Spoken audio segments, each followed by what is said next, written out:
Hello दोस्तों, मैं नीतू आपका स्वागत करती हूँ इस PYQ सेशन में और फिर मैं नए प्रश्न लेकर आई हूँ। तो चलिए बढ़ते हैं प्रश्न की तरफ। उससे पहले इस चैनल पर नए हैं तो चैनल को सब्सक्राइब कर लें, बेल आइकन प्रेस कर लें और अपने फ्रेंड तक भी शेयर करें इसे, जो भी हिंदी क्षेत्र से जुड़े हैं, क्योंकि UGC नेट जो आपका जनवरी में होने वाला है काफ़ी महत्वपूर्ण है उसके लिए। और BPSC TRE 4 के लिए अन्य जितने भी हिंदी क्षेत्र से आगामी एग्जाम होने वाले हैं ये सभी के लिए महत्वपूर्ण है, क्योंकि PYQ रिवीजन सीरीज चल रही है इस चैनल पर जो कि डेली होती है। तो चलिए बिना विलंब सीधे चलते हैं प्रश्न की तरफ। तो आज का जो प्रश्न है पहला पंक्ति है, ठीक है, और कवि संबंधित है। तो है कि केशव कहीं न जाए का कहिए, तो तुलसीदास की है। केशव से समझकर केशव नहीं लगाना है, ठीक है, पंक्ति को ध्यानपूर्वक देखना है, फिर टिक आउट करना है एग्जाम में। अविगत गति कछु कहत नावे, सूरदास की है और ये PGT TRE 4 में पूछी, TRE 3 में इस बार ही पूछी गई है। TGT या फिर PGT में किसी में पूछी गई है। राम भक्ति अनियारे तीर कबीरदास की है और जोरी लाई रकत के लेई, तो ये जैसी की पंक्ति है, ध्यान रखना है। चलिए अगला देख लेते हैं प्रश्न क्या है। सही सम्मिलित करना है। कृति और कवि से संबंधित है तो रस रहस्य जो है कुलपति मिश्र की है। रस सारांश भिखारी दास की है। कवि कल्पतरु चिंतामणि की है ललित लालाम जो कि मतीराम की है। और ये सभी जो कृतिकार हैं ये सभी रीतिकाल से संबंधित है, ये भी साथ में ध्यान रखना है। चलिए आगे देख लेते हैं। रचना और भाषा से है तो रचना कवितावली ब्रज भाषा में लिखी गई है और कवितावली जो है तुलसीदास की रचना है जो कि ब्रज भाषा में लिखी गई है और उनकी अवधि की भी रचना है। तो सभी अवधि और ब्रज संबंधी जितनी भी रचनाएं हैं अलग अलग, सबको आपको ध्यान में रखना है क्योंकि प्रश्न कैसे भी पूछी जा सकती है।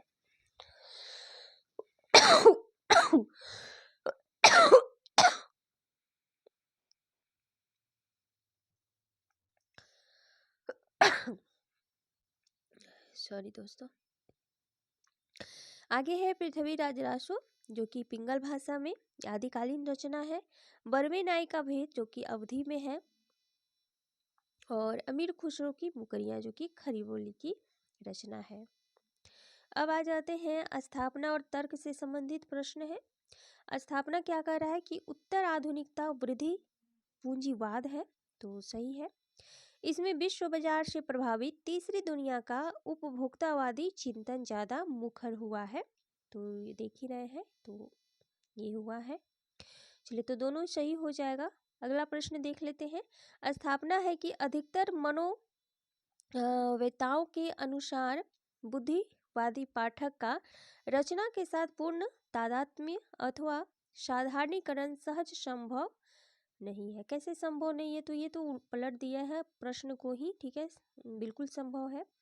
आस्वादन के समय पाठक वेदांतर शून्य हो जाता है, अतः मानसिक अंतराल के कारण उसका साधारणीकरण हो सकता है। बिल्कुल हो सकता है। आप किसी नाटक देखें, किसी मूवी को देखें, तो अगर आप उसे अपने आप से रिलेट कर पा रहे हैं या कभी कभी तो ऐसा लगता है कि जो वहाँ पर किरदार निभा रहा है वो आप ही हैं या फिर आपसे जो संबंधित पात्र है वो समझ रहे हैं कि वहाँ पर वही किरदार निभा रहे हैं, तो इस तरह से साधारणीकरण की स्थिति उत्पन्न होती है। तो बिल्कुल ये बात सही की गई है, साधारणीकरण तो होती है। किसी भी किरदार को देखकर, अब किसी की माँ को देखकर आपको लगेगा कि ये तो मेरी भी माँ हो सकती है, ऐसे ऐसे विचार मेरी भी माँ के हैं, तो ये होता है साधारणीकरण, बिल्कुल होता है। तो सही बात कही गई है। चलिए अगला प्रश्न देख लेते हैं। स्थापना वक्रोक्ति स्वतंत्र संप्रदाय न होकर आचार्य कुंतक का एकल मतवाद है, तो ये बिल्कुल है।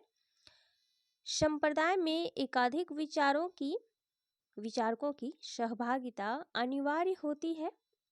इसे अधिकतर आचार्यों ने अलंकार माना है, संप्रदाय नहीं, तो ये सही बात है। वक्रोक्ति संप्रदाय जो है इसे अलंकार माना गया है, ना कि कोई संप्रदाय। तो दोनों ही बात यहाँ पर सही कही गई है। अगला प्रश्न देख लेते हैं, क्या है। स्थापना है कि रमणीयार्थ प्रतिपाद का प्रत्येक शब्द काव्य नहीं होता है। अब बताइए कि ये जो कोटेशन है किसने दिया है, किसकी उक्ति है कि रमणीयार्थ प्रतिपाद का। तो अगर आप यहाँ पर आंसर कर पा रहे हैं तो आपकी तैयारी बिल्कुल ही अच्छी है, और अगर नहीं कर पा रहे हैं आंसर तो आपको थोड़ा सा ठहर के प्रश्न की तरफ देखना है, रुक करना है और अच्छे से संभल कर यहाँ पर आपको आंसर देना है, ताकि आप एग्जाम में जाए तो वहाँ पर अच्छा कर पाए। तो रमणीयार्थ प्रतिपाद का जो है ये पंडित जगन्नाथ की उक्ति है, ठीक है, काव्य के लिए। तो आपको ध्यान में रखना है, जब सर्वोत्तम शब्द अपने सर्वोत्तम कर्म में किसी वाक्य में सुगठित हो जाता है तब वह काव्य का स्तर प्राप्त करता है। अब देखिए कि तर्क में भी जो दिया गया है वो भी किसी की उक्ति है, लेकिन आप बताइएगा कि ये किसकी है। मैंने तो फर्स्ट वाला बता दिया, लेकिन ये आपके लिए है, प्रश्न के रूप में आप बताइएगा, ठीक है। और ए आर दोनों ही सही है, क्योंकि ये किसी ना किसी कवि आलोचक से संबंधित उक्ति है जो कि स्थापना तर्क में पूछी गई है। चलिए अगला प्रश्न देख लेते हैं। स्थापना है प्रतीकवाद एक प्रकार का काव्यात्मक रहस्यवाद है। तो बिल्कुल है, इसमें केवल रहस्यपूर्ण और वक्रतापूर्ण सृजन किया गया है। ऐसा थोड़े है कि किसी विशेष उक्ति को लेकर ही इसका सृजन किया गया है, ऐसा नहीं है, तो गलत हो जाएगा। चलिए अब दिसंबर 13 में हम लोग आ गए हैं, देख लीजिए। चलिए अब देख लेते हैं प्रश्न को, महत्वपूर्ण है सभी। कुवलय माला कथा के रचनाकार हैं, तो ये उद्यतन सूरी हैं, ठीक है। और इसकी अगर रचना काल की बात की जाए तो ये 9वीं शती है, ठीक है, 9वीं शती है। खुसरो की रचना खाली बारी वस्तुतः क्या है, तो ये फारसी हिंदी शब्दकोश से भरी है। विद्यापति की पदावलियों को जीव और परमात्मा के संबंध का रूपक माना है, किसने, तो आनंद कुमार स्वामी जी ने माना है। अगला प्रश्न है, सिंधी भाषा का विकास किससे हुआ है, तो ये प्राचर से हुआ है। डोगरी, संथाली, बोडो तथा भोजपुरी भाषाओं में से भारतीय संविधान की 8वीं अनुसूची में शामिल नहीं की गई है, तो ये भोजपुरी को नहीं किया गया है, ध्यान रखना है प्रश्न को। आगे है, शबरस के रचनाकार हैं, तो ये मुल्ला वजही है, ना कि मुल्ला दाऊद। तो ध्यान रखना है कि एक नाम के दो व्यक्ति हो सकते हैं, लेकिन यहाँ पर वजही है और वहाँ पे दाऊद है। फोर्ट विलियम कॉलेज की स्थापना कब हुई थी, तो 1800 ईस्वी में हुई थी। और इसके जो प्रथम हिंदी लेखक थे, हिंदी प्राध्यापक की बात की, तो अगर हिंदी प्राध्यापक की बात किया जाए तो वो थे गिलक्राइस्ट। काफ़ी महत्वपूर्ण प्रश्न, ध्यान रखना है। अगला प्रश्न है कि बेकसी का मजार उपन्यास के लेखक हैं प्रताप नारायण श्रीवास्तव जी हैं। सरस्वती पत्रिका के प्रथम संपादक कौन रहे थे, तो ये बाबू श्याम सुंदर दास जी थे, ठीक है, जो कि 1900 ईस्वी से थे। लेकिन अगर इनके बाद की बात की जाए तो वो थे महावीर प्रसाद द्विवेदी जी, ठीक है। अगले प्रश्न को देख लेते हैं कि एडलर, फ्रायड, जुंग तथा शास्त्र में मनोविश्लेषणवाद से जुड़े विचारक नहीं है, तो ये शास्त्र नहीं है। एडलर, फ्रायड और जुंग ये जो थे मनोविश्लेषणवादी कलाकार थे, कलाकार लेखक थे।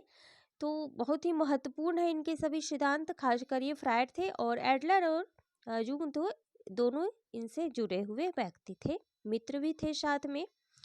चलिए अगला प्रश्न है कि काव्य गुणों के प्रतिष्ठापक आचार्य हैं, तो काव्य गुणों के जो प्रतिष्ठापक आचार्य रहे हैं वो वामन जी रहे हैं। और इनका टाइम पीरियड की बात करें तो ये 8वीं शती है, ध्यान रखना है, पूछी जाती है कर्म वाइज या डायरेक्ट भी, कहीं से भी पूछ ली जाएगी। आगे है, वैदग्ध्यभंगी भनिति सूत्र है, तो ये कुंतक का है। स्वयंभू, घाघ भड्री, गोरखनाथ तथा अधहमान में से हठयोग का प्रभाव पड़ा था, तो ये गोरखनाथ जी पर पड़ा था, जिन्होंने नाथ पंथ का प्रस्थापन किया था, यानी कि स्थापना या फिर गोरखनाथ को ही नाथ पंथ का अनुयायी भी माना जाता है, जो फर्स्ट अनुयायी थे। और इससे पहले तो मच्छेंद्र नाथ हुआ करते थे, जो इनके गुरु माने जाते थे गोरखनाथ जी के।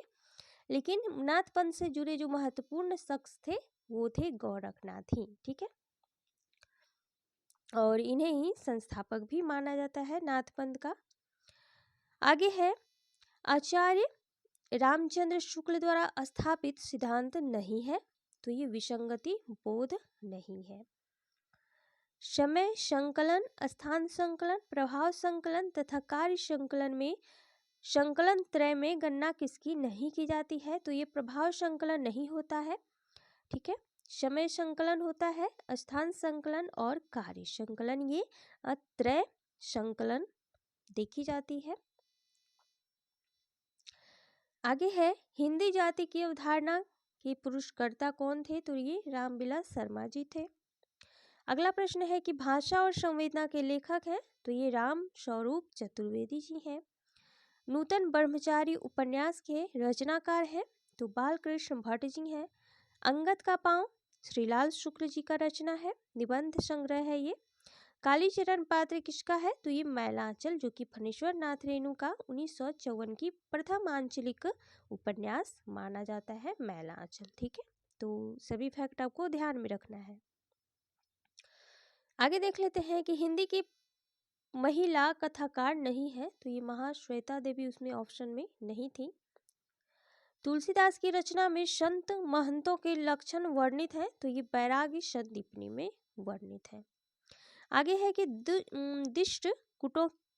दिष्टकूट जो होता है पदों की रचना किसने की है, तो सूरदास ने की है साहित्य लहरी में। सुख सागर के रचनाकार हैं, तो मुंशी सदा सुखलाल नियाज इनका उपनाम है, ध्यान रखना है। अगला प्रश्न है कि बाला बोधनी मासिक पत्रिका के संपादक थे, तो ये भारतेंदु हरिश्चंद्र की पत्रिका थी, तो यही इनके संपादक भी रहे हैं।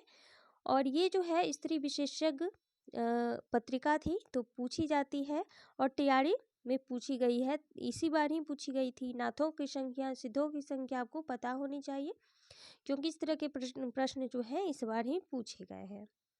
जय वर्धमान नाटक के लेखक हैं, तो डॉक्टर रामकुमार वर्मा जी हैं। मुकुल नामक कविता संग्रह के रचनाकार हैं, तो ये सुभद्रा कुमारी चौहान है। मुकुल जो है 1931 की रचना है। चक्कर क्लब जो कि यशपाल की रचना है। चलिए अगला प्रश्न देख लेते हैं। अगला प्रश्न है, एंटन चेखव एक इंटरव्यू किसकी रचना है, तो ये राजेंद्र यादव की है।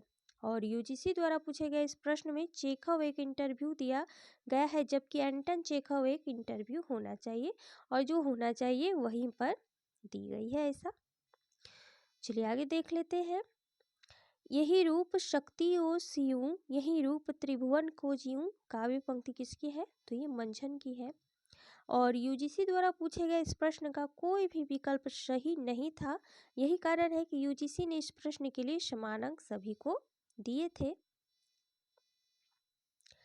आगे है कि जशोदा कहाँ कहो हो बात, तुमरे सुत के करतब मों पे कहत कहे नहीं जात, तो ये काव्य पंक्तियाँ जो है चतुर्भुज दास की है। और चतुर्भुज दास जो है अष्टछाप से जुड़े हुए कवि रहे हैं। चलिए अगला प्रश्न है कि यह अभिनव मानव प्रजा सृष्टि द्वैता में लगी निरंतर ही वर्णों की करती रहे वृष्टि, काव्य पंक्तियां हैं, तो ये जयशंकर प्रसाद जी का है। अगला देख लेते हैं, कमलेश्वर रचित कहानी नहीं है, तो एक और जिंदगी जो कि मोहन राकेश जी का था, और इसमें ऑप्शन थे तो कमलेश्वर जी का था, तो यहाँ पर नहीं दिया गया है, देना चाहिए था। चलिए आगे देख लेते हैं। मित्र संवाद पत्र साहित्य लिखे गए पत्रों का संग्रह है, किसका, तो रामविलास शर्मा और केदारनाथ अग्रवाल के बीच का जो है मित्र संवाद है पत्र साहित्य, ध्यान में रखना है किसके बीच हुआ है। आगे है, वृंदावनलाल वर्मा की कृति है, तो ये भुवन विक्रम है।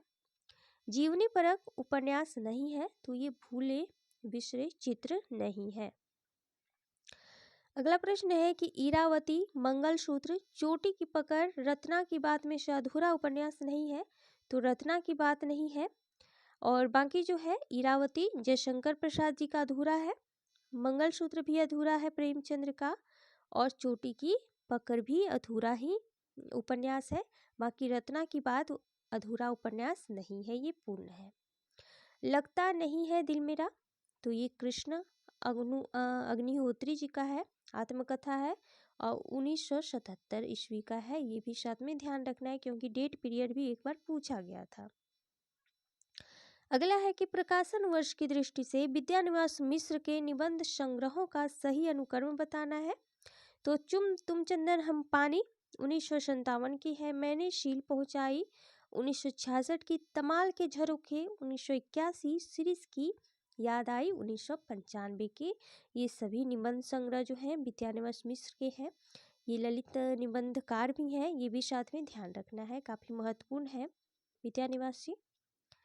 आगे देख लेते हैं, प्रकाशन वर्ष के आधार पर अज्ञेय की निबंध संग्रहों का सही अनुक्रम बताना है।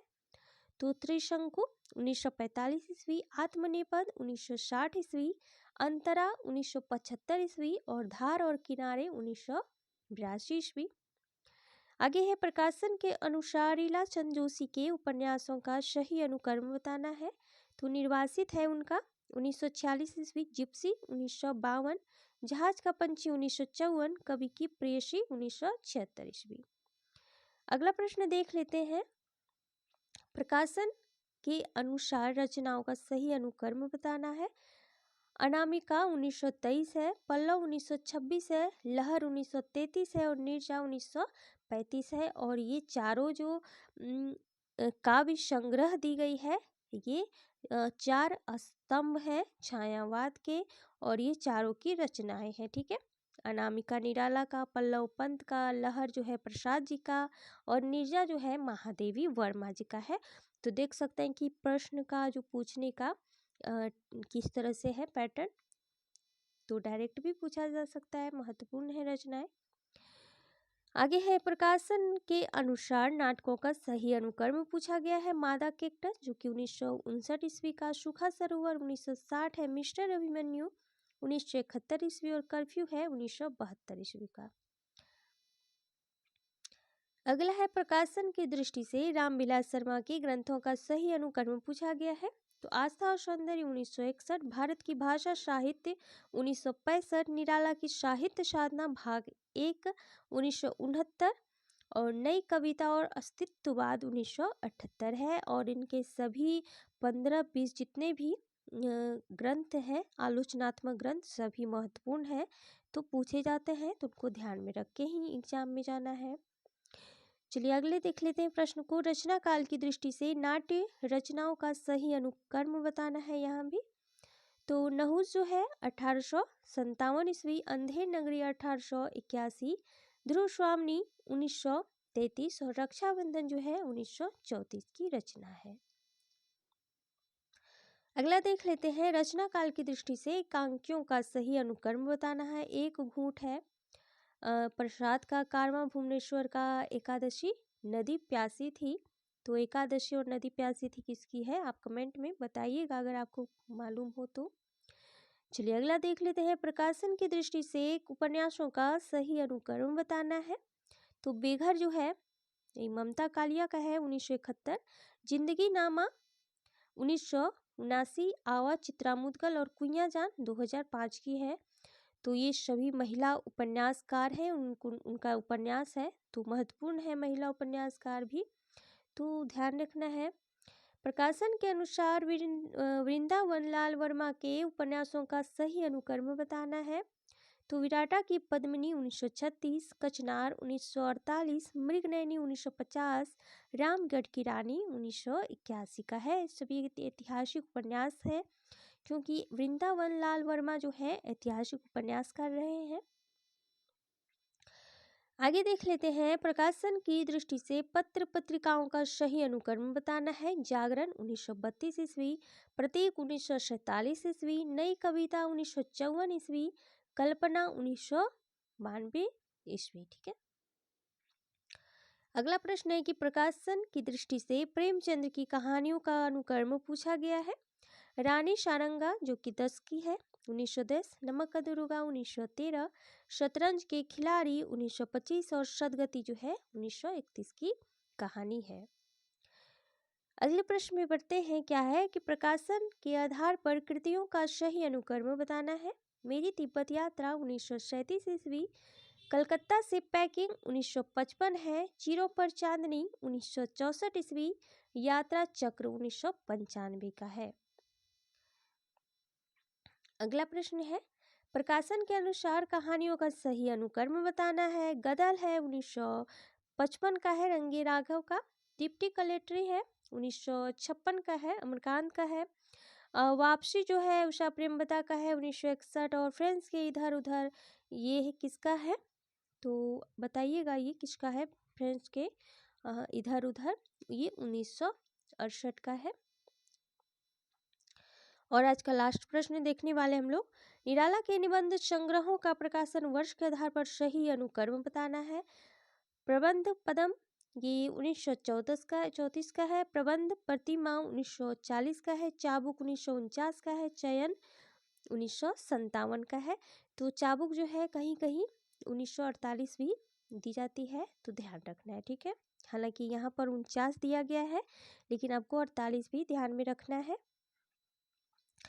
तो चलिए दोस्तों, आज के लिए बस इतना ही। फिर मिलती हूँ एक नए सीरीज के साथ। और आपका रिवीजन कैसा चल रहा है आप ज़रूर से कमेंट में बताइएगा। और जितने भी अन्य टॉपिक है वो भी मैं साथ में करा दूँगी। तो जो भी इम्पोर्टेंट लगे आप कमेंट में कीजिएगा कि आपको किस टॉपिक में परेशानी हो रही है। तो आप अगर कमेंट कीजिएगा तो मैं ज़रूर उस चीज़ पर, उस टॉपिक पे वीडियो अवश्य बनाने वाली हूँ, ठीक है। तो आप ज़रूर से कमेंट कीजिएगा। चलिए, थैंक यू सो मच। फिर मिलती हूँ एक नए वीडियो के साथ। तब तक बने रहें चैनल के साथ। Thank you so much.